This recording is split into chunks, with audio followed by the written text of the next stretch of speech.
I just would like to welcome you to our October Learning Community event. Thank you for being flexible and changing of dates. And lo and behold, we're not having a debate Thursday nights. Maybe that's a good thing.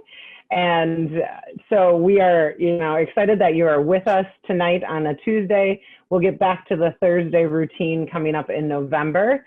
Tonight we have two great panelists to share about racism in education, and I'll let Randy kind of introduce them in just a moment. And then we have Professor Bergson from Hamline University, who will be leading our interfaith text study. And we are just excited that you are here, and we're excited to learn together as we have been every month so far. So Randy, I will pass it along to you to introduce our presenters for the evening. Thank you so much. It's my great pleasure to introduce my friend and colleague, Gay Adams Massey, who's the CEO of YWCA St. Paul. YWCA St. Paul's mission is to eliminate racism and empower women. Prior to her role with YWCA St. Paul, Gay served as Senior Deputy General Counsel for United Health Group, General Counsel for Ovations, Vice President and General Counsel for Qual Choice Health Plan, Senior Counsel at Aetna Inc., and Special Assistant to the President of the Children's Defense Fund. So as you can see, another recovering lawyer. She serves as Chair of the Board of Way to Grow. She is a trustee of the Lawyers Committee for Civil Rights Under the Law and co-chair of the Health Equity Advisory Committee of Minnesota Community Measurement. And Gay is a proud graduate of Wellesley College and Harvard Law School. Dina Zubalek is the Director of Programs for YWCA St. Paul. Dina has 20 years of experience supporting youth and families in crisis, managing housing programs for individuals and families experiencing homelessness, developing life skills and empowerment programming, and facilitating youth voice leadership workshops and trainings. Dina also has extensive experience in community engagement efforts to address systemic disparities, access, and equity. She holds an MED with an emphasis in youth development leadership from the University of Minnesota and a BA in sociology and intercultural studies from the University of Northwestern. And by way of further introduction, I'll just say that Gay and Dina and Sarah and our staff and Yahuwah Williams at the University of St. Thomas are working to build a curriculum for you around racial justice for the rest of this learning community year. And we're really privileged to have Gay and Dina themselves here to teach us tonight. Thank you so much for being with us. Thank you, Randy. I really appreciate that introduction. And it's really a privilege to be with this group tonight. I've been looking forward to it. The way we're going to do this is I am going to share my screen and really walk through a history with you of how race has affected education in our country, and with some focus on Minnesota. When we get through that piece, then Dina is going to lead a conversation about how each of us, when we work with youth of color, can best support them. The thinking is that will be a conversation where you all can participate, and our hope is that it will be helpful to you in the work you do with tutoring and other support to youth. So let me get my screen up here. Can everyone see that? Good. All right, well then I am just going to get started because I have quite a bit I hope to cover here.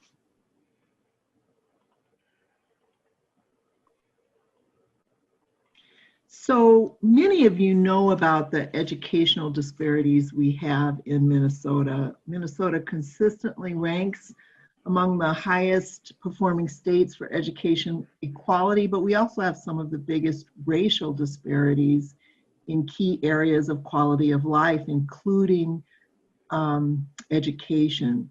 The Federal Reserve Bank here in Minneapolis recently issued a study that confirmed the persistent, wide, and deep racial disparities in education. Their report really focused on graduation rates, standardized test scores, and college readiness indicators. And it's really measuring that gap between the performance of white students and students of color. One thing of note in this study was it found the disparity spanned all parts of the state and all types of schools. I always wonder when I see information about the disparities here, how people perceive them. And there was a study in 2016 that really asked folks how much they thought the difference in test scores between white students and Black students could be explained by discrimination or injustice. And nearly half of the respondents said none.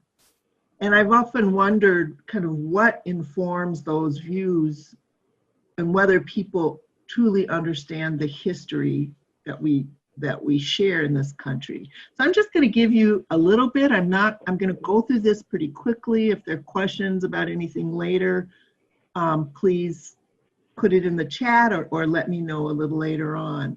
But I think most of us know that we've had a history of segregated schooling in this country for many years, under a Supreme Court defined banner of separate but equal. And we all know that school funding mechanisms across this country are really based on property taxes, which ensure that more affluent communities have better funded schools. And when you look at housing patterns in the United States, we had segregated housing for a long time. And that was by design through government and local, both federal and local policies that restricted people of color, but particularly African Americans, to particular communities. So you saw redlining by banks, which prevented access to mortgage loans, restricted racial covenants. And that was really prevalent here in the Twin Cities. The University of Minnesota's Mapping Prejudice Project has done a really great job of documenting that. Lack of access to GI Bill, homeowner benefits, all of these things together really hampered the ability of the Black community to build wealth through home ownership.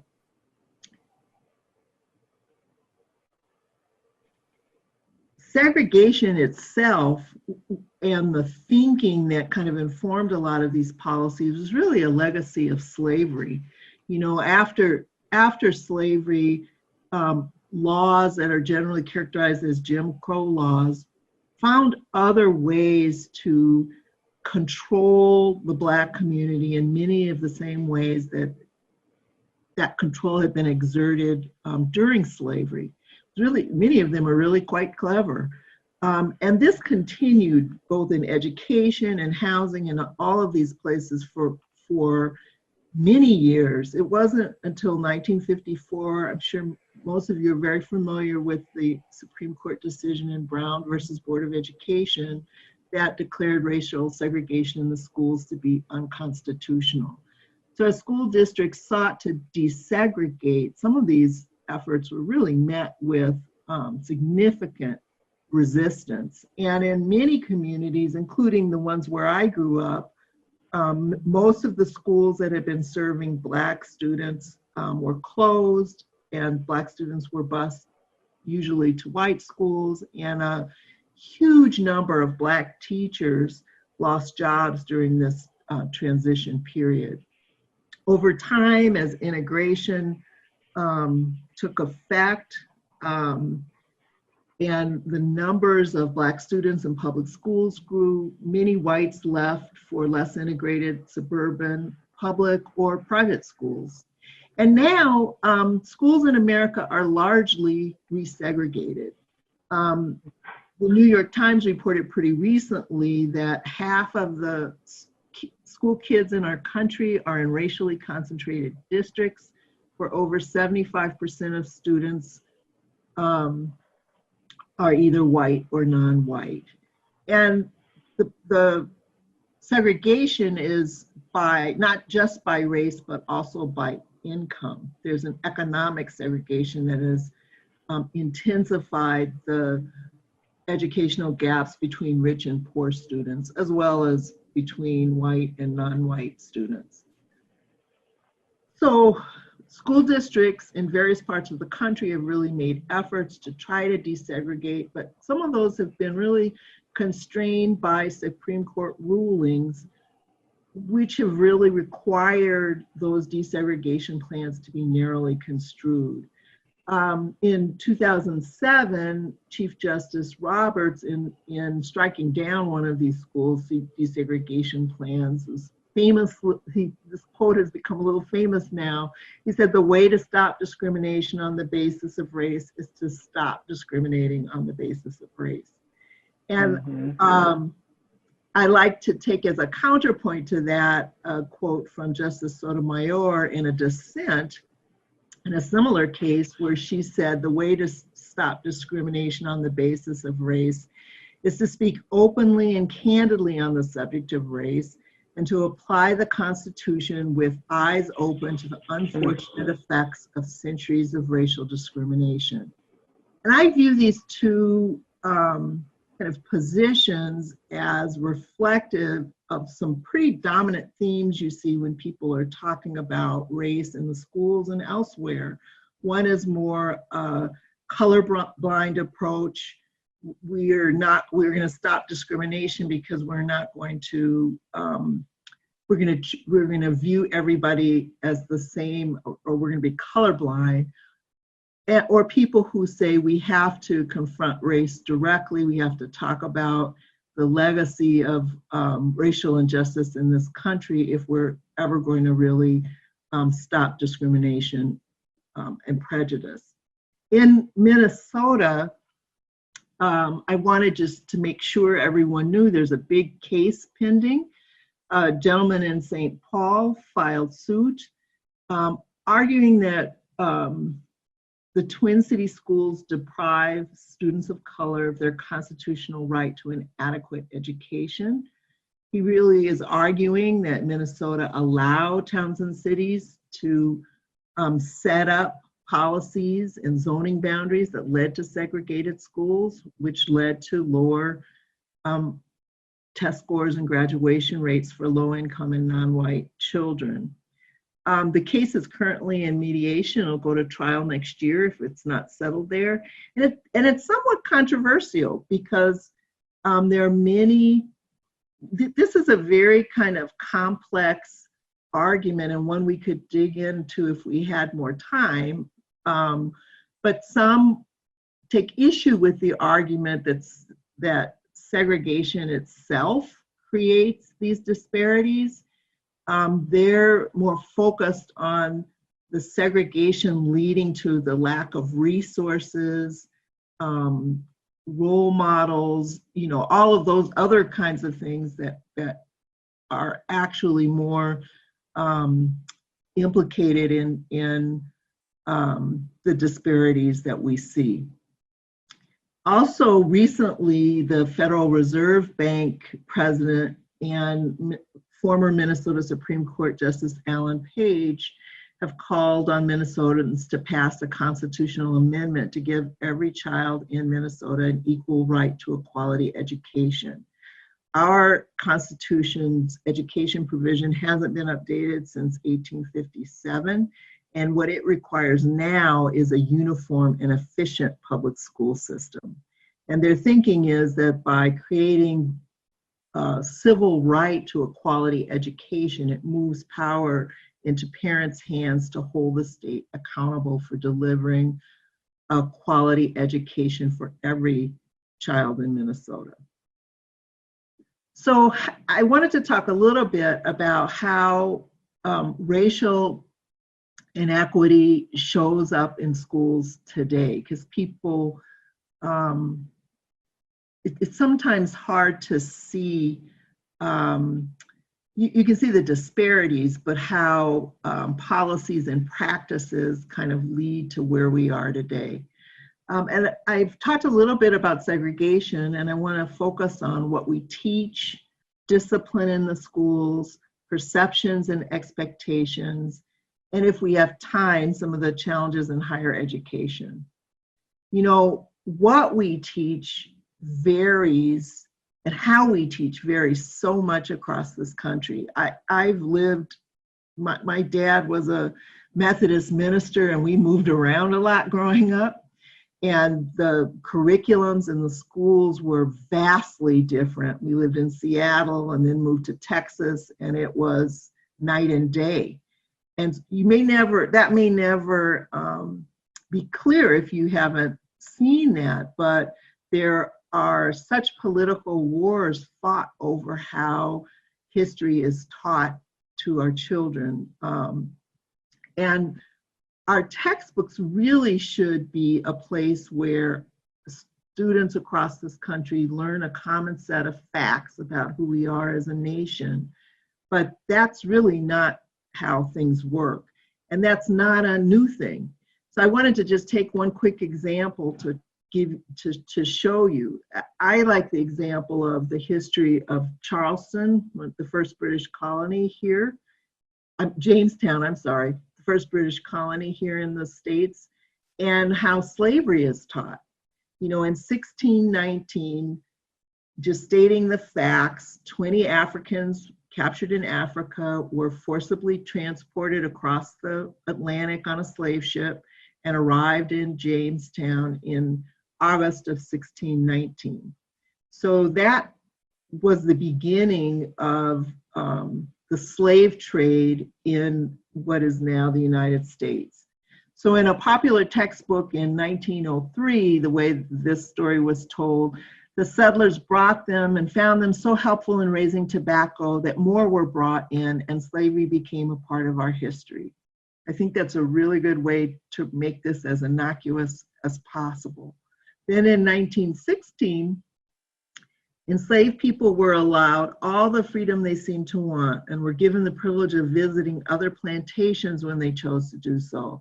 All that was required of them was to be in place when the work time came. At the holiday season, they were almost as free as their masters. Moreover, slavery was already in existence.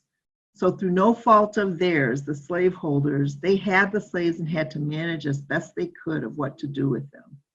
So you can tell what the messages are being sent through the way that part of history is taught. And what I loved was that many of you have seen the New York Times 1619 project, where they're trying to reframe this history by placing Black Americans and the impact of slavery in our country back at the center of the narrative, instead of trying to make slavery less brutal or oppressive for the people that were enslaved. And so this is a quote I took from the 1619 project, which is a very different way to talk about the same set of facts. And so I think this just kind of illustrates how important it is and why we have so many political fights about how history is taught in our country.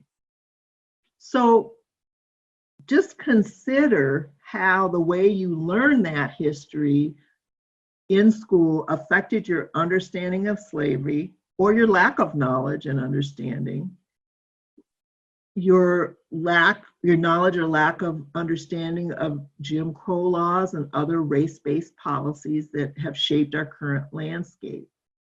And then think for a minute about how a Black child might be affected by her invisibility in most of these narratives around American history.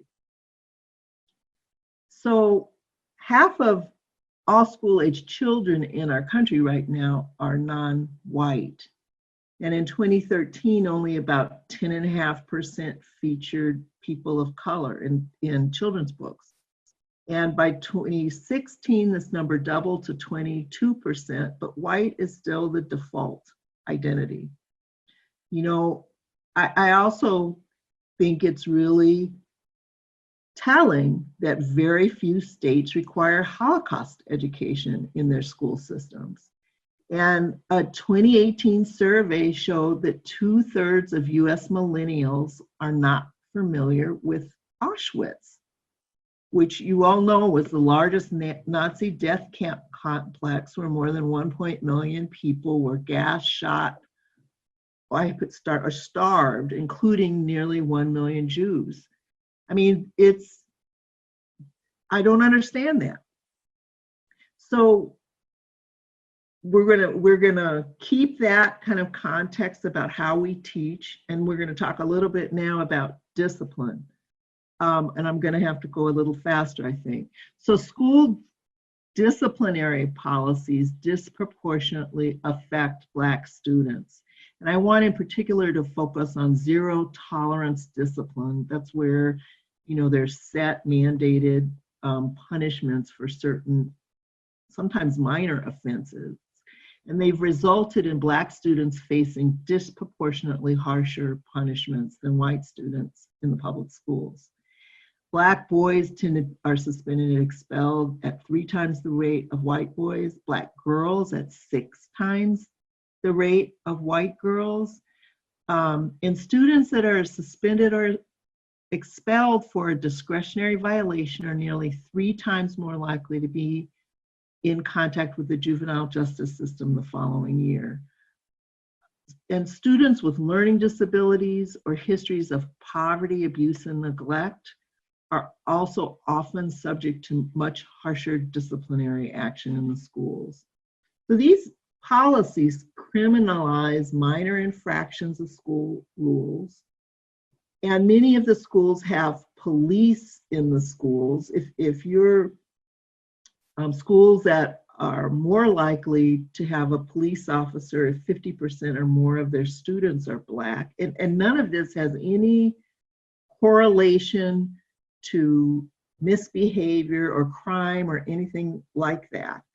And so this excessive suspension and expulsion that push kids out of school and into juvenile and criminal justice systems really facilitate a school to prison pipeline. And when you have police in school, you tend to have more arrests. Schools with officers have 5 times the number of arrests for disorderly conduct. And again, the study shows it's not related to incidents. So it's an outsourcing of school discipline to the police with really terrible consequences for the kids.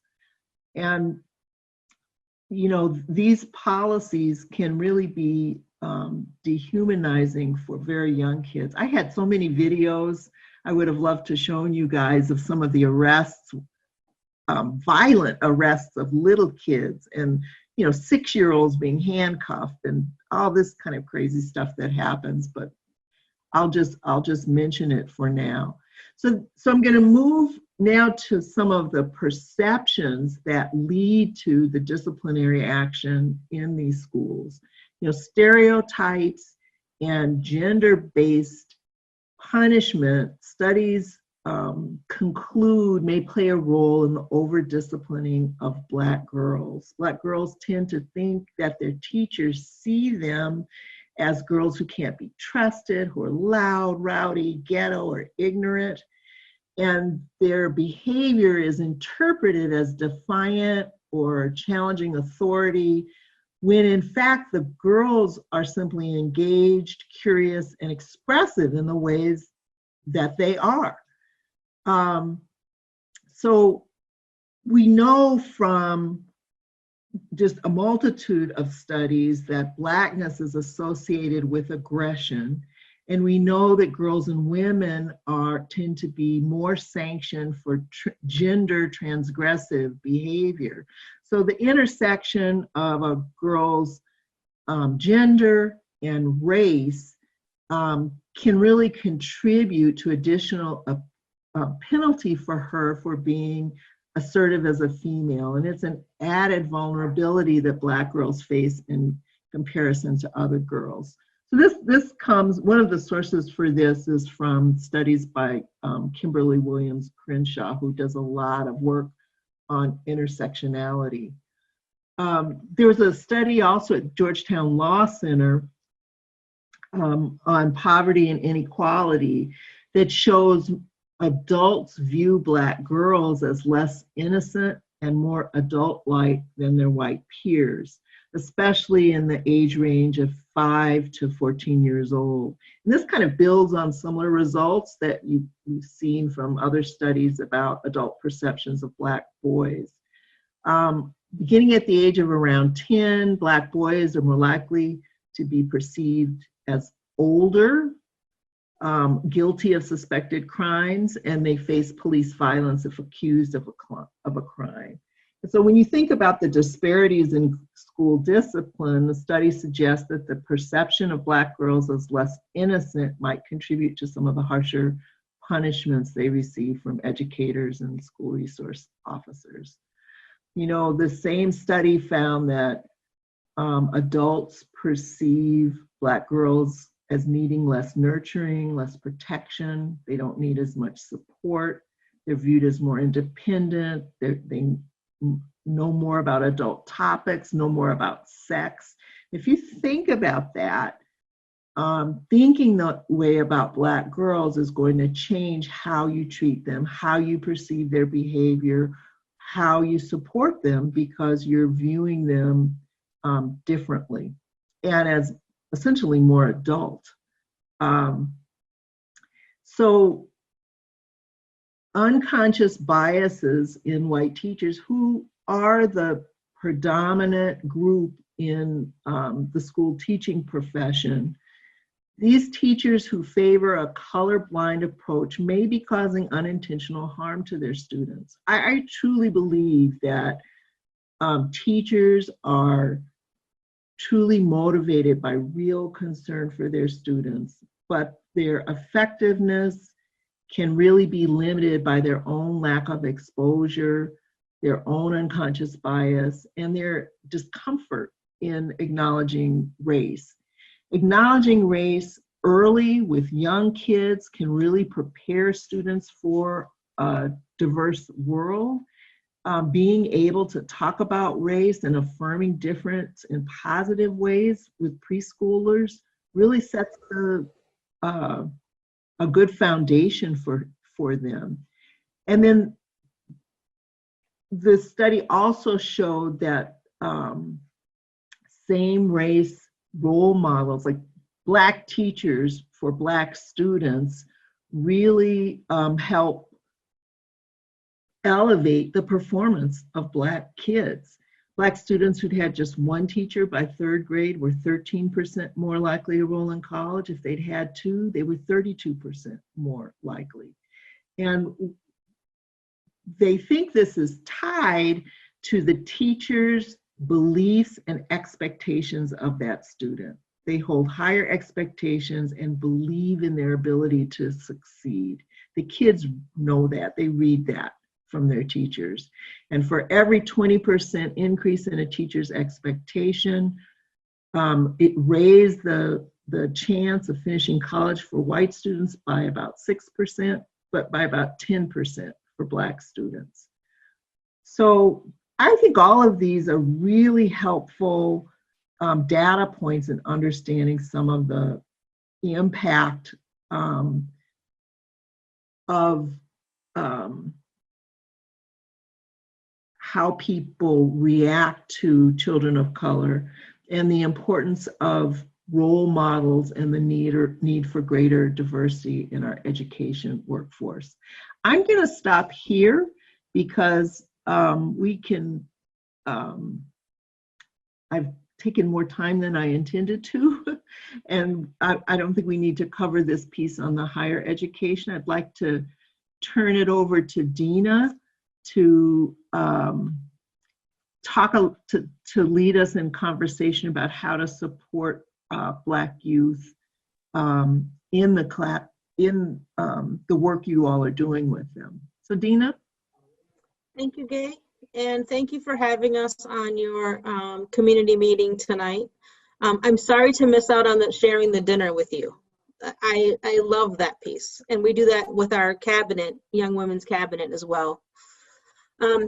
So I'm going to talk a little bit about an approach that we use at the YW as a best practice. It's positive youth development. And it's really a strategy in thinking about how to approach our work and education with young people in an informal way. And when I think about the role that you all have with students as tutors and mentors, it's an informal education experience. And a couple things around that we want to keep in mind is that an informal education is also often tied to experiential learning. So it's taking things and putting them and practicing with things versus like a lecture or an instruction type of education. Make sense? So when Gay was talking a little bit just a few minutes ago about how the unconscious bias of how Black children are seen, specifically girls, she talked a little bit about that. It's really that unconscious part that is really, really important, right? Because most people, I'm gonna say the majority of people, aren't gonna look at a child and put adult expectations on them. But when it's kind of in our subconscious, it might impact how we show up. So here's my question. Not only think about how we talk about or think about young people in your communities, in the work that you do in society. Tell me, what do we think about young people? What do we think we know about them?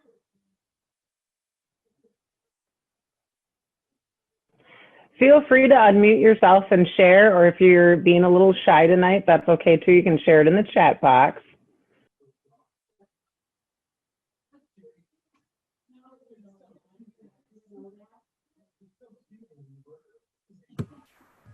I'm not sure what the antecedent of we in that sentence, but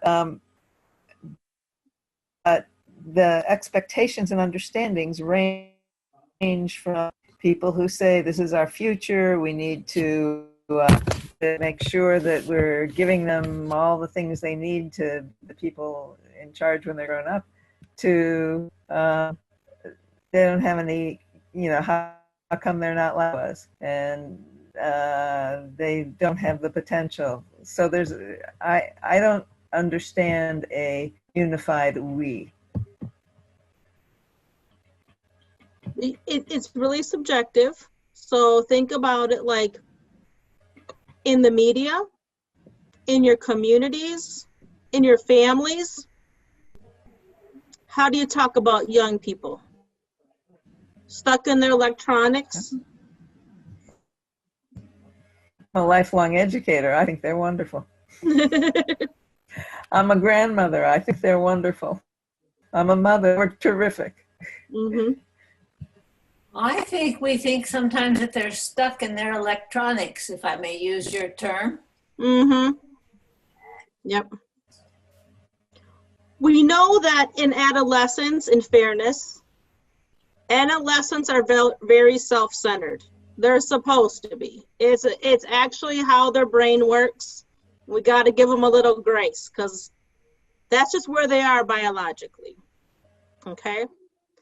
And so when we think about young people, and as Gay kind of mentioned earlier, it's the stuff that we don't like to say out loud. Okay? Oftentimes we look at young people in this spectrum And Susan, you were talking about that. Like, they're the future. They have all this potential. They need to be taught all this stuff.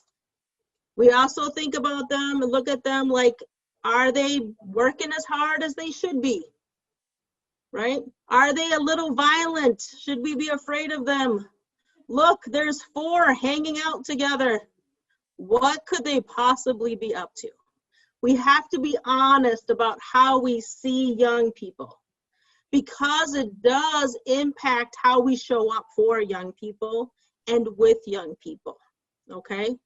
And so when we look at that spectrum, positive youth development tells us that we see young people typically with 3 different lenses.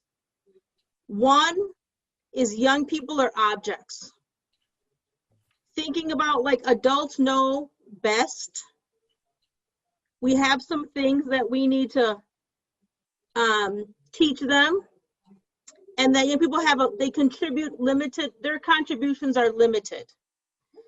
And sometimes I have to preface this because when we think about it as a parent, some of you are parents, how we parent and how we mentor or how we do youth work have to be different, okay?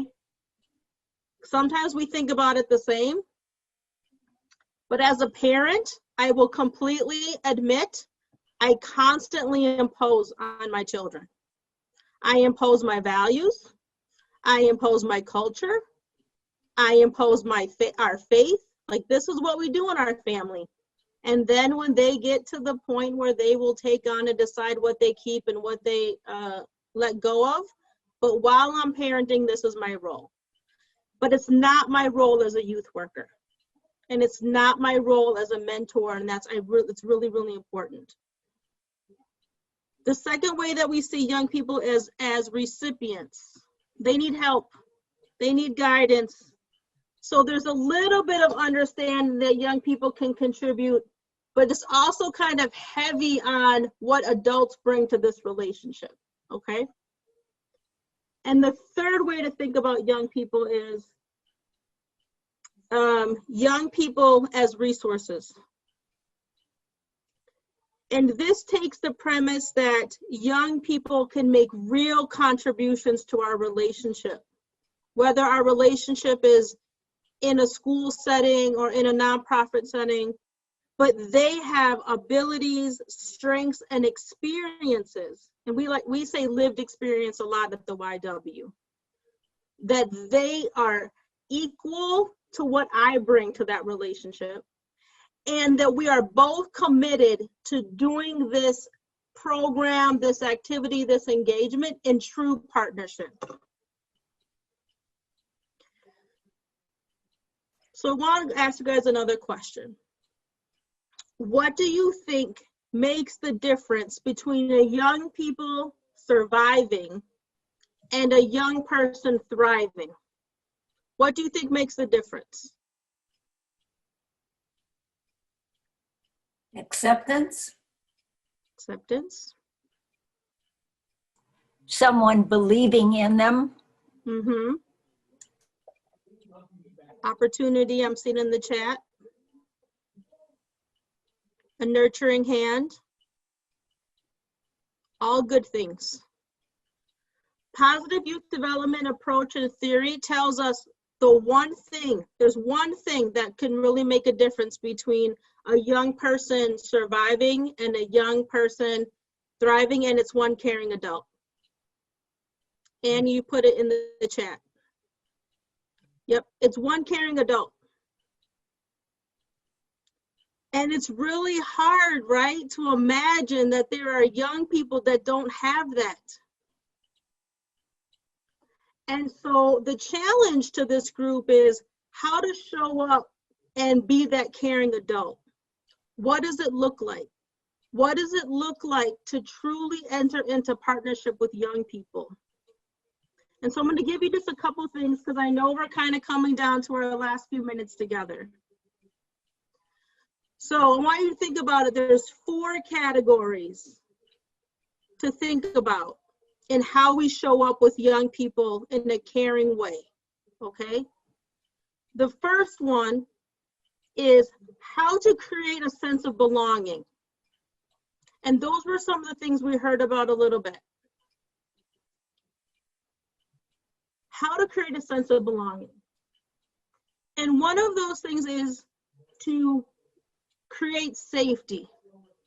How can I be a safe person? How can the environment that we're spending time together in feel safe? How can I connect with you and connect with others? So think about when you show up, how are you showing up? Are you putting aside and catching yourself when feelings of fear, feelings of unsettledness, these preconceived unconscious bias might be creeping in? Number one, catch yourself. You don't have to share it with anyone necessarily. I'm happy to talk through and meet with anyone if you want to talk about this. But it's really important, number one, to catch yourself. Second thing is thinking about how do you encourage young people in their strengths, encourage young people, and affirming in them of how they show up. This isn't just about like thinking about diversity as there's all this difference, but truly affirming people and young people in their identities, in their community, and in their values. Because sometimes when we say young people have their own abilities, their own strengths, they're coming with a set of values. And those values might come up really hard against your own values. I'm sure you all may have a story you could tell me about when this has happened. It might lead to some frustrations in your work, right? Because you can see if they would just do this, it would be better. If they just could do this, they wouldn't be struggling so much. If they would just behave this way, they wouldn't get in trouble so much, right? But we have to step back. We have to step back because it's really, really important, especially when you're working across difference, that you believe what young people tell you about their experience. So when they tell you a teacher did this, that, or the other thing, or the school bus driver did this, that, or the other thing, it's really important you believe them. It's also really important that we don't dismiss or try to explain away a behavior based that a teacher's doing or a school bus driver's doing or someone that's doing, right? As they're sharing this experience with you. Because that's how we build trust. And that's how we affirm their lived experience that we were talking about. That helps create connection, right? It's also really important when we talk about belonging that you all show up as your authentic self. Like you have to be who you are, right? And so thinking about a way that, so kind of evaluating what are the rules? What are these things that we put on, right? That imposing nature. I just want you all to pause a little bit and catch yourself, because this is going to be my challenge to you and you're going to remember this, I promise. When you're working with young people in your roles as tutors and mentors, I really want you to try to eliminate this language. What you need to is, and what you should be doing is. Because that is an imposing my value, my world experience into young people. They have their own stuff. So think about how do you ask questions, which leads to the next area that we want to bring to this work, and it's about mastery. And mastery is an idea about how young people learn, learning new skills, building life skills, providing opportunities for that hands-on learning. And we do it through questions and inquiry. Tell me more about that. Tell me why that's important to you. What's getting in the way for you? because they know the answer. And so sometimes it's about cultivating a conversation that helps instill their hopefulness, that helps instill the idea of possibility, right? And so I'll just tell you a really brief story. Had this young person, right? And she had all these, you know, it was like this dream and that dream. And I was like, yes, yes, yes, yes, we can do that. We can encourage and encourage and encourage. Oh, well, let's look at that. Well, let's look at this. And one day she said to me, Dina, do you really think I could be anything I want? And I was like, yes, I do.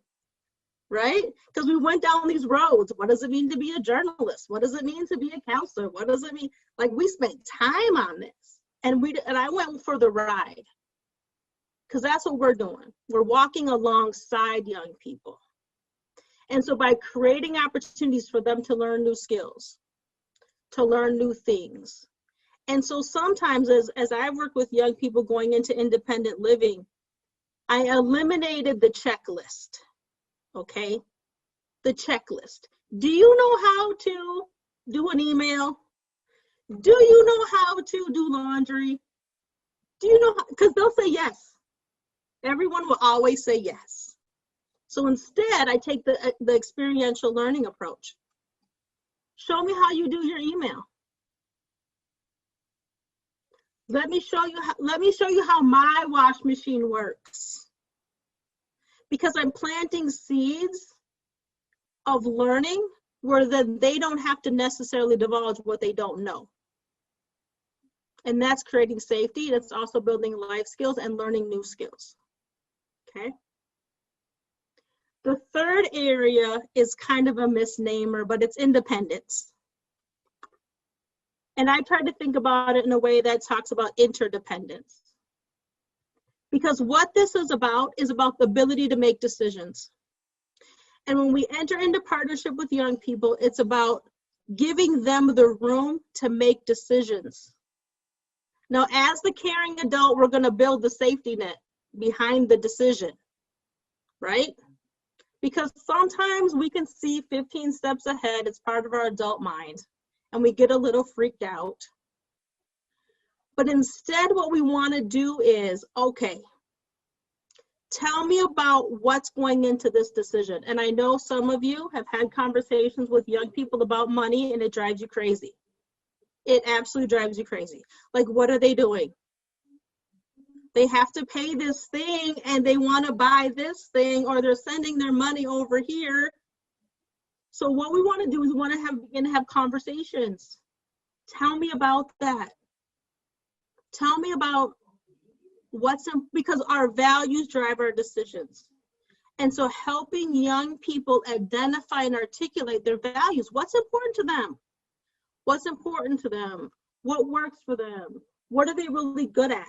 And then helping make those connections between the decision. That's our role. That's what we get to do. We get to explore. And then when sometimes things go really well, we can talk about what were the things that influenced it going well.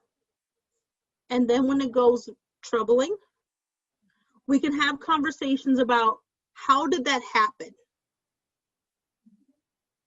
And they can then begin to identify the things that led to the decision.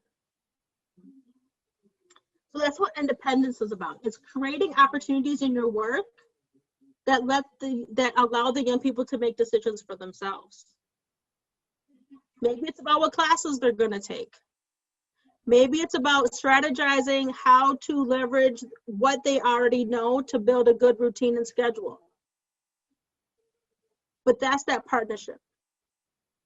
You're bringing some expertise, but you're leaning in that expertise on their own strengths. And then the last area that we want to focus on is generosity. The majority of young people want to give back. When you ask, for me, I've been doing this a long time, as Randy had shared. When I ask young people what their goals are, I've kind of stopped asking because I already know. It's they want a really good job, they want to pursue their education, and they want to live on their own. They want to get an apartment. Mostly everything falls in these three goals. right? So now I ask them, what are your goals around your education? Like, what do you want to do? What are your goals around earning money? What does that look like? What are your goals? What are your hopes about moving out? What does it look like to move out on your own? So I've changed how I ask that question, because I also know that young people, one thing I appreciate about young people is why I always say when people ask me what I do, I say I'm a youth worker at heart, okay? Because they are the most committed to the things that are important to them in a way that I do not have that sense of urgency around the things I love, right? Like I love, like their friends or their music. It's like it lives in their passion, and I try to remember that. But thinking about like when they want to connect to community, when they want to, that's that generosity. They want to give back. They want to lean into these experiences and these ideas and these things that are happening for them and be contributors. And so how can we partner together as adults with young people to cultivate that kind of contribution and that kind of action? And when you take all of this stuff collectively, right? Let's create a safe place and be a safe adult. Let's affirm and listen to young people. Let's acknowledge that they have something to bring to this table. Let's think about ways that we can help them make decisions and process through it. And let's think about ways that they can partner with us and show up in community. And we do that together. That's how we move to thriving. And it begins to, and it's centered in a relationship. I'm authentically who I am, and they are authentically who they are. And I'm not trying to impose what I think I know, right? Then we begin to dismantle this stuff that Gay was talking about. And we get to move forward in a way that, that not only in education, but in many different ways of life that leads to stability and long-term relationship. So I threw a lot at you. I usually do this in an hour and a half because there's lots of different activities we do to get vulnerable with each other that I'm not going to have you do today. But I just really want to thank you for your time. And if you have any questions for Gay and I, we would be happy to take them. Thank you, Dina, and thank you, Gay. It was something that hit a hot button in me as a former youth minister in the Lutheran Church and a youth worker at heart about how the faith community says for caring adults. And you're saying at least one. And it is horribly sad to know there's kids out there that don't even have one. And we get to take this opportunity, even if it's not our tutoring student or a student we work with. It could be a neighbor. It could be a kid down the street, to be that person and that caring adult. So thank you. We'll just take a couple moments. If there's questions, feel free to use the chat box. We hopefully will be able to share the resources Gay and Dina talked about as well. They did an amazing 21-week challenge this summer, and we'll link that because it's still up on their website. And it just makes me know that the young people in our community who are leading these changes in our world are doing it with that passion you talked about. And so I love that. So thank you. Any question? I'm just going to keep looking at the chat box for a second. Well, on Zoom, we can't really give applause, but, share that love, the little things on the reaction if you like. Thank you, Dina and Gay. We appreciate your time. I've appreciated getting to know you both in our work together, and we continue to do that as well. It's now my privilege to invite Dr. Mark Berkson to join us, and he is the professor and chair of the religion department at Hamline University, a university that is very much connected to interfaith action and the work that we're doing. He teaches courses in Asian religions, including Confucianism, Taoism, Buddhism, and Hinduism, Islam, and comparative religions. Mark received his PhD from Stanford University in Religious Studies and his MA from Stanford in East Asian Studies, his BA from Princeton. And so we are excited to have Professor Berkson with us. And so I will invite you to unmute yourself and you can take it over from here. Thank you so much. And what a fascinating and important presentation we just had. I mean, I'm digesting all of that because I'm a parent with two sons, 18 and 21, and I've been teaching for over 21 years, college students, and I just think about these issues a lot. Actually, I'm trying to link what just happened with what I'm about to do, because it's going to seem like a really abrupt shift to suddenly start looking at ancient Buddhist texts and things after that. But I will contend there are connections. And one of the things I thought maybe I would just ask right at the beginning, just to kind of feel out what our presenters think about this, is here's one of the things I've noticed about young people, and it is really relevant when they study Buddhism, is that they are very comfortable with the fluidity of identity. Any kind of identity, whether that be gender or sexual orientation or race, I mean, they're not locked into the same categories that previous generations were. They're not stuck in traditional binaries. They're not frozen into this notion of this is what I have to be. And this is, of course, a generalization, but I do find that they're just so much more accepting, so much more open of the way that selfhood is constructed in a way, and that we create ourselves and make ourselves. And we could lament, the reality of social media and the obsession with the online world. And there's a lot of challenges. There's a lot of downside to it. But the idea of playing with identity, the idea of being able to take on sort of a different role in various, formats in media, I think is really interesting in terms of how we understand who we are, what the self is, right? This is about self-identity.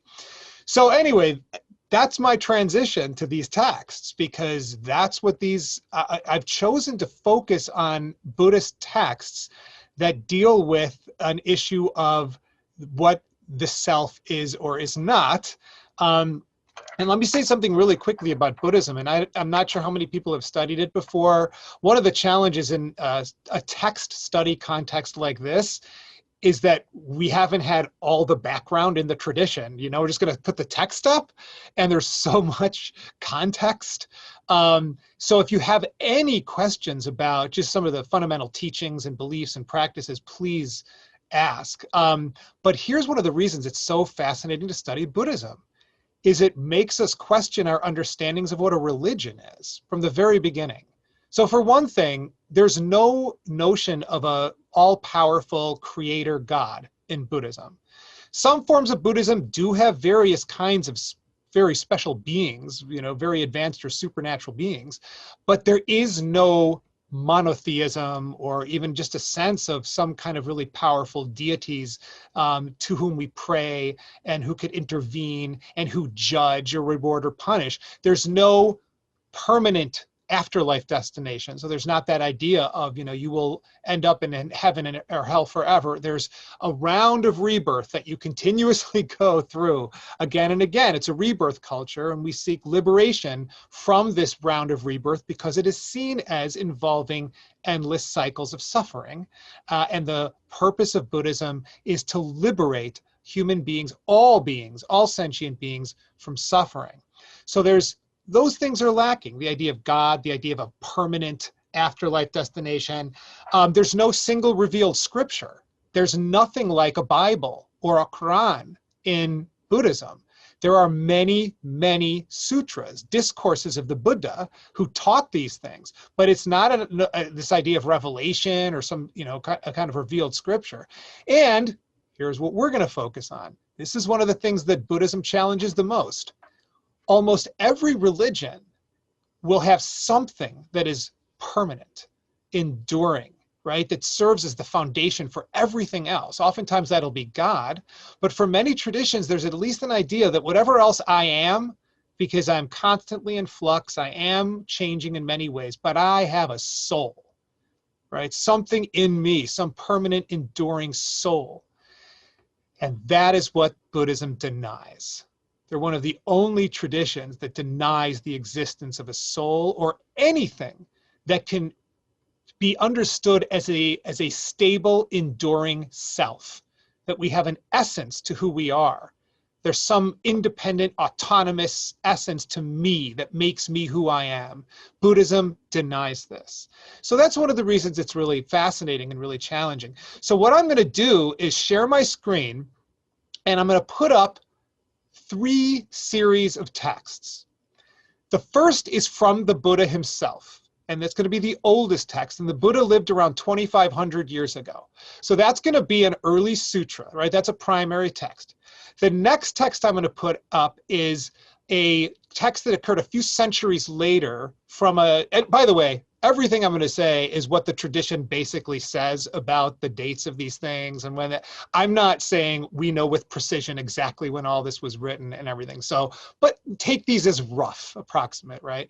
So the first one is from the Buddha himself. The second is from a later Buddhist defending that text in an entirely new way in a debate with someone else. And then the third set of texts are 20th and 21st century Buddhists who are trying to put this challenging teaching in an accessible, colloquial manner. All right, so we're going to see 3 evolutions of the same original teaching. All right, and then whatever kind of format you want, we can do Q&A after that. We can split up into small groups and talk about all of this. But I'll just start with text because I think that's kind of the heart of this project. And if there's anything else you want me to do, I'm hoping that Sarah, you'll tell me. Does this sound like a good plan though? We start with the text? Okay. Sounds like a great plan. All right, so I'm going to share my screen. And then I am going to put this up, and I'm hoping that everyone can now see this. So, Sarah, is this good? Okay, good. So the teaching is called the Anatman teaching. So Atman, this word, is the word that is used in Hinduism, and it goes all the way back to kind of almost pre-Hindu traditions in the Vedas, a set of texts within the Vedas called the Upanishads that talked about each person having a soul, an eternal soul called the Atman. That's what the Hindus believe. And so when people are reborn, their Atman, their soul, simply gets reborn into a new body, right? Again and again, you keep getting new bodies, and these could be human bodies or animal bodies or other kinds of bodies. And that's their belief, right? So that while the body changes and it ages and it dies, the soul, the Atman, stays the same. That's the Hindu belief. The Buddhists put a negating prefix on it. So this Natman, it's just like in our language when we use the word like amoral or atonal or asymptomatic, right? It just denies it. It just means no. So this is the doctrine of no Atman, no permanent enduring soul or self. This is one of the earliest texts that articulates this doctrine. The word sutta, that's the same as the word sutra. This is a Pali word. It's a language related to Sanskrit, an early language that the Buddha taught in and that some of the early texts are recorded in. So you'll notice a lot of these texts are in dialogue form. So, these are all oral teachings. The Buddha, like Socrates, like Jesus, right, did not write down anything. His later disciples wrote them down. So these were teachings, and a lot of times these could be done in sort of a dialogue form as he's trying to articulate the teachings to other people. So one thing to preface this text, the Buddhists believe that things that seem to be unitary actually can be divided and deconstructed into many parts. So a person, I seem like one thing, but even our culture, we all divide up. Like a person's made up of a mind and a body, right? We often divide into 2. The Buddhists often divided into 5. So they had form, like physical matter, my body, feelings, the positive and negative and neutral feelings that we get, mental formations, the concepts in our minds, perceptions, our sense perceptions, and various kinds of consciousness that we have of the world, awareness. Don't worry about all that, but you'll just see it plays a role in how this text unfolds. So the Buddha, what he says, what do you think, monks? He starts with form. He starts with the body. Is it constant or inconstant? Is it permanent or does it keep changing? It is inconstant, Lord. It is impermanent. And is that which is inconstant easeful or stressful? So there is a sense that things that constantly change, that you can't control, that you can't predict or count on, cause us suffering. I don't know what's going to happen to my body. I don't even talk about this in the COVID age, right? I mean, every day, am I going to get sick? Or even before that, am I going to wake up with some new pain or ache or a growth on my body I can't identify? So the body is changing and unpredictable, and we cannot control it, and that's a source of stress. Well, is it fitting to regard what is inconstant and stressful and subject to change as what is truly me or mine, like a permanent, enduring thing, right? No, it's not.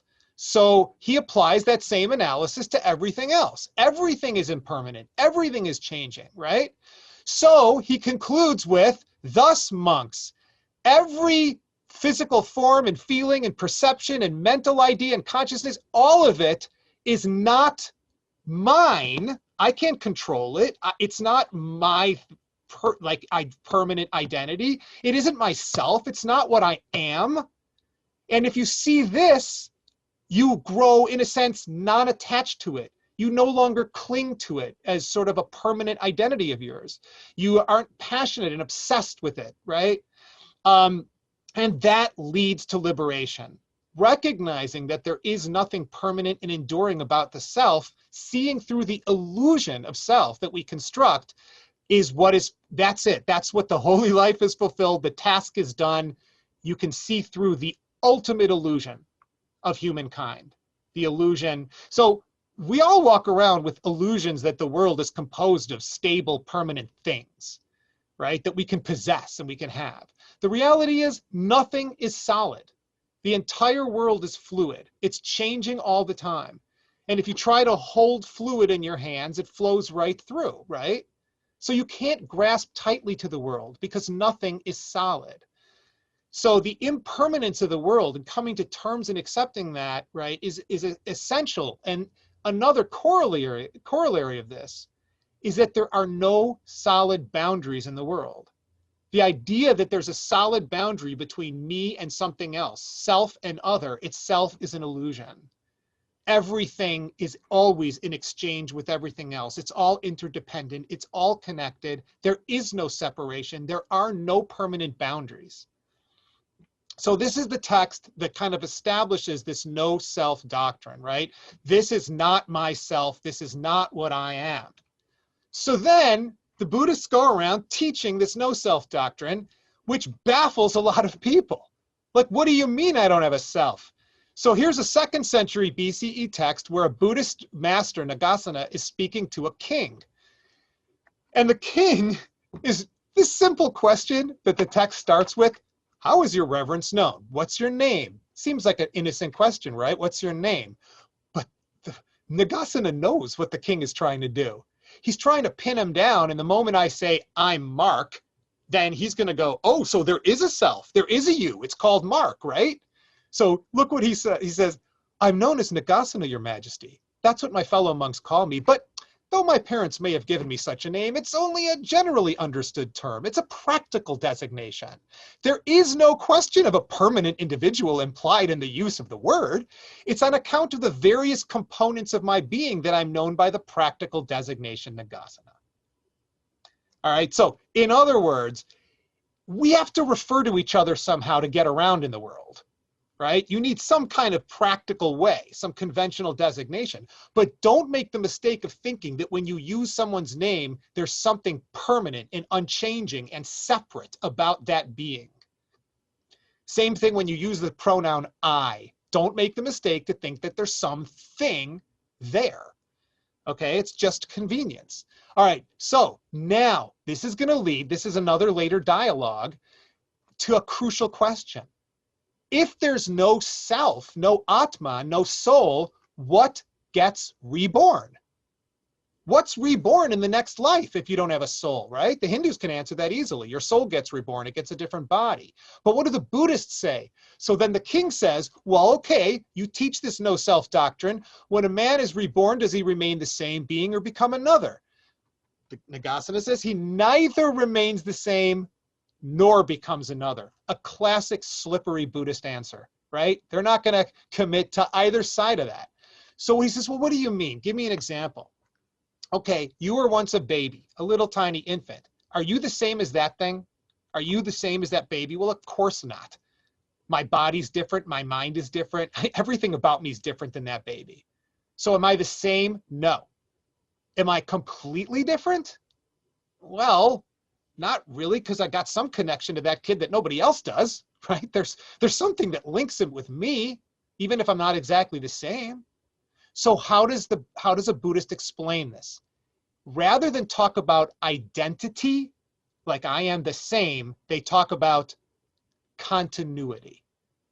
So that there's stages of life included in a pragmatic unity, a link of that being with me, a chain of causes and effects, that story leads up to me. If you start with that infant, it leads to me now. I'm not the same, but I'm linked. So Buddhists believe in continuity without identity. So now we get a final metaphor, which is, all right, look at the idea of a flame. So suppose you light a lamp and it's burning. Is the flame in the middle part of the watch, the middle part of the night, the same as it was burning in the first part of the night or the last part of the night? Well, no, it's not exactly the same flame. Does that mean the lamp is totally different? No, it's the same lamp. Well, here's the thing, right?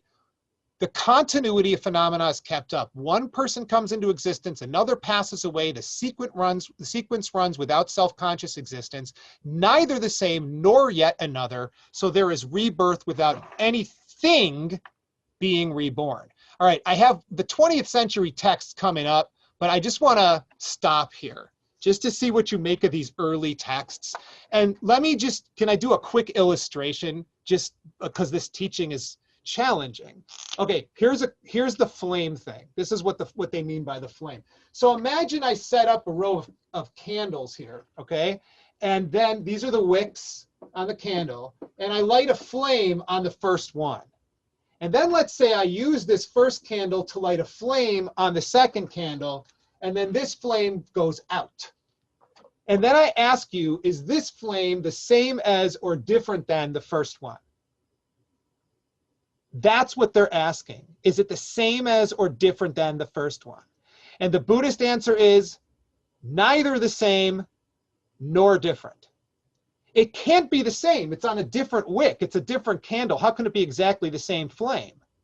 But it can't be totally different either, because this flame led to the creation of this one. So there's a continuity, a transfer of energy, but not exact identity. So that's what humans are like.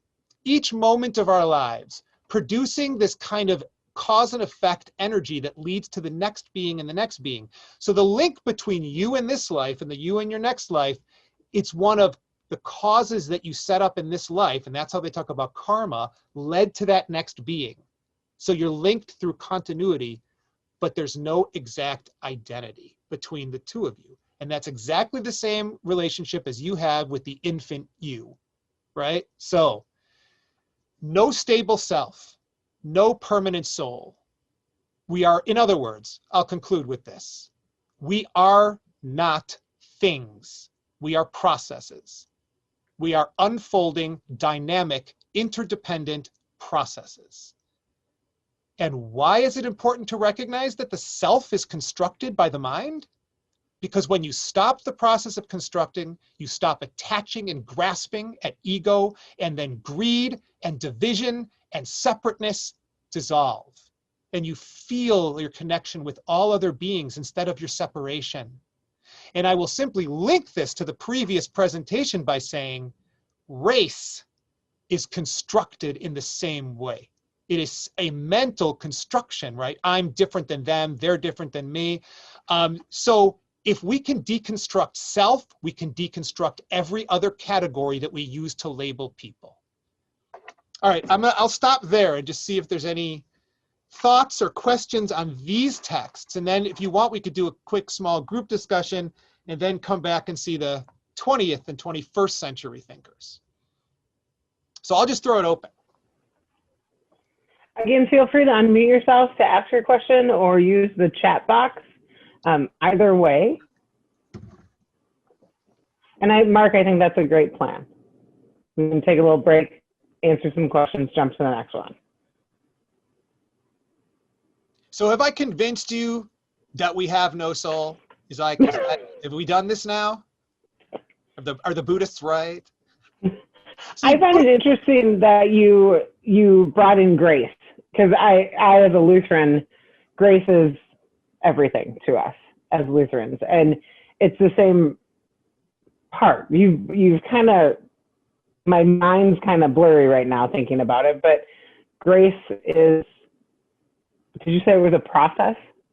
So so just to clarify, as I make sure, because Yeah. sometimes the sound isn't great on Zoom. So that we ourselves are processes, that we're ongoing changing processes. So everything like our identity, but also our race, our idea of race or ethnicity or gender or sexual orientation, the mind creates boundaries that don't exist in the world. So the whole idea of the boundary between self and other is it's self-constructed. The boundary between species is constructed, right? There's no radical separation, especially if you're in a rebirth culture where we become them and they become us over time. So everything's interdependent. The Buddhists use that word all the time, interdependent. You could not be what you are without all other beings being what they are as well. So there's no separation. There's no separate self. And the other thing is Buddhism is a relentlessly empirical religion because it's based on a form of meditation that involves observing one's breath and body and mind. So if you say there's a soul, a Buddhist can simply say, when do you experience this thing you call the soul? Where is it? When do you see it? All we know of ourselves is we have thoughts and feelings and sensations. But so soul is a mental construct. Let's see, we had a chat thing. Yes, race as a construction. Yeah, I mean, everything's the construction, and not being a thing, right? So I think that's really crucial, is just recognizing the dynamic nature of who we are as beings. And it is liberating. And it's funny that young people don't resist this idea quite as much. All right, so let me see this one. Hang on, there's another. Little too much separation between mind and body. Well, that's fascinating. Okay, does everybody see that?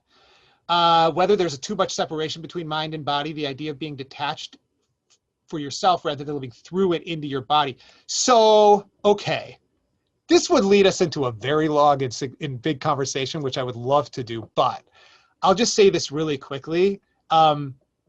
Buddhism is profoundly about the body, profoundly, because when you meditate, people think meditation's like a mental thing. It's just about the mind. Your meditation anchor is the breath. Your breath is the thing that links your mind to your body.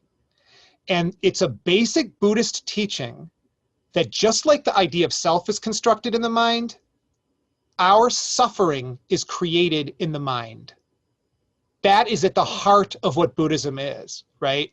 That we grasp and attach at the world, and that habit, that mental habit, is what causes us suffering.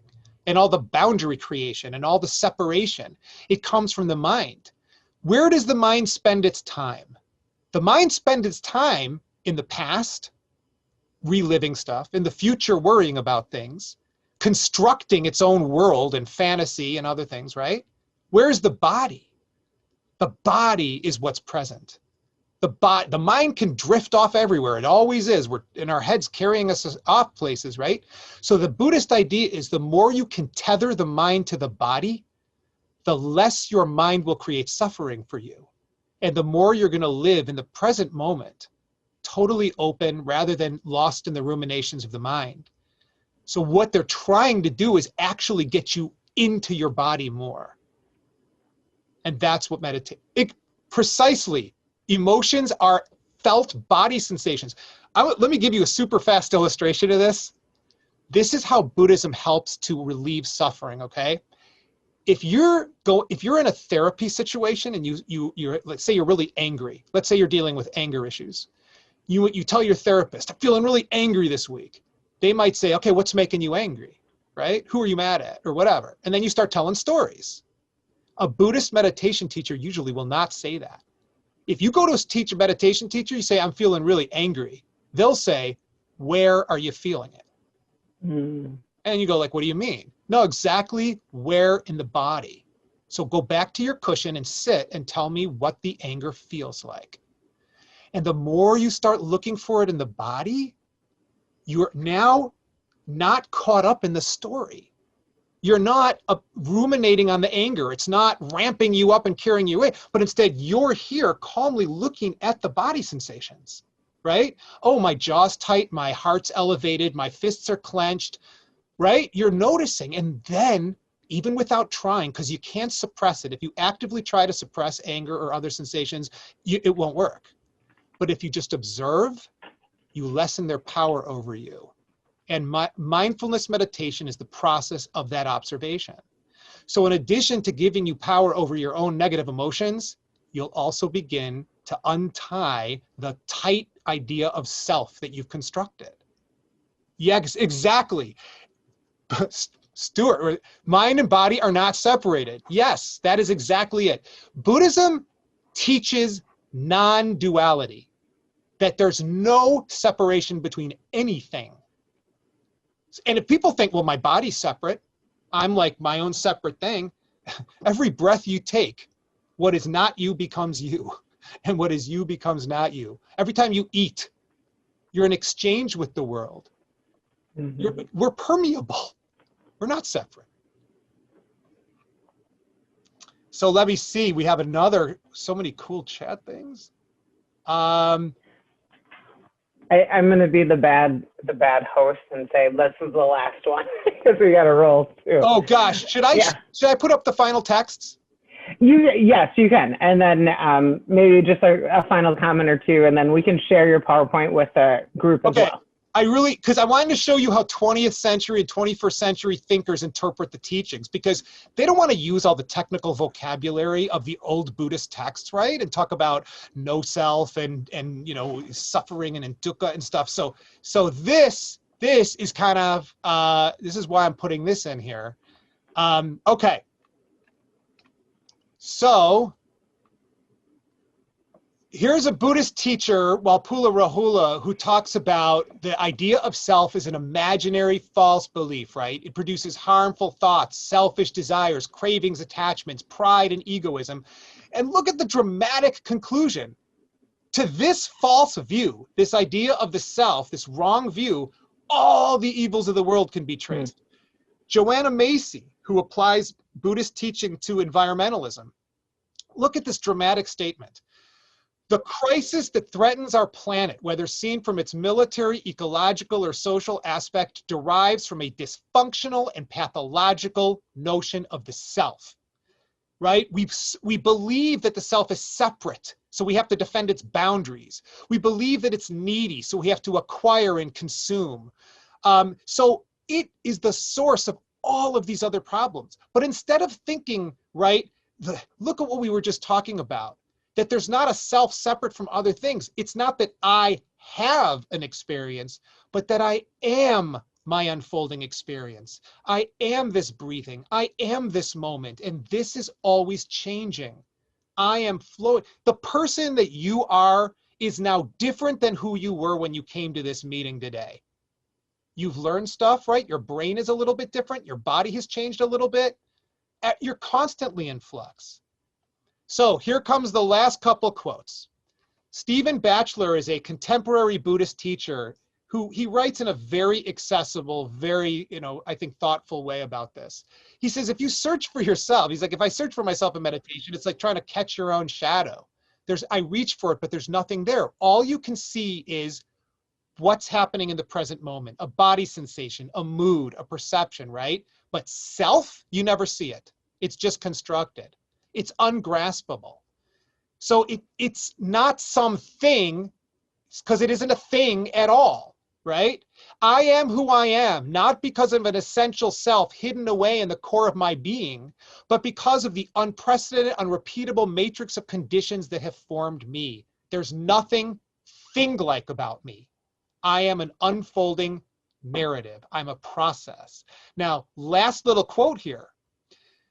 This quote from Robert Wright's book shows you there's a moral dimension to this teaching, that if you can overcome attachment to this false notion of self, you are literally selfless. So the idea of being, so if you use the word no self, it seems like a bizarre metaphysical doctrine. But if you think in terms of selflessness, our culture has that notion, right? And we use it as a word of praise. Oh, that was a selfless act that you did. So if you realize that you have no self, you can be more selfless in the ethical way. So, okay. That's what I have. Mark, thank you. We've got a really lively chat. I think you opened up a new lens for us to look at. I apologize. I thought you said grace, not race. I'm a little tired during that. So I got back on. Look, I mean, honestly, if I could just throw in a quick thing. Yeah. Another thing that distinguishes Buddhism from theistic religions, and especially Christianity, is the idea that you can attain awakening or an enlightenment entirely on your own through your practice without the need for any sort of supernatural intervention or grace. Mm-hmm. And that's one of the key distinctions with some of the Asian traditions which believe in a form of perfectibility through practice. Yeah. Oh, you brought me back to my good theology days. Thank you. I'm going to throw it over to Randy real quick. We've got a very exciting upcoming event we want to share with all of you as we close out our evening. So Randy. Thank you so much, Sarah. Mark, that was really riveting, super high energy. I've never seen the chat box go like that. Thank you so much. I'd just like to invite all of you, if you'd like, to join us for our annual fundraising breakfast. Every year, we have a breakfast about this time of year called the Bringing Faith to Life Breakfast. And normally, of course, it's in person with a table captain model at Mount Zion Temple. And this year, we're making it a virtual breakfast. So we have an unlimited number of tables. And it's Thursday morning, November 12th at 8 o'clock. Just a half hour. We'll get you out of there in 29 minutes. And it's a chance to learn about all the parts of interfaith action that are different than the parts you normally interact with. So you'll hear from some of the families we work with and see all kinds of photos, and it should be really fun. And we'd love to have you with us, and we'd love to have your support. Sarah will send all of our OSP volunteers a link to sign up for the breakfast, and it's on the front page of the website. So, and I just put the link in the chat box as well, but we'll make sure we include it in my next communication to all of you OSP volunteers. You can be in your own pajamas and you can have your own big old cup of coffee. That's right. That's right. So thank you so much. It's just great to see all of you. I thought this was a wonderful evening. I hope you thought so too. And Sarah will send out a next date very soon. Thank you so much. Thank you, everyone. Have a great night.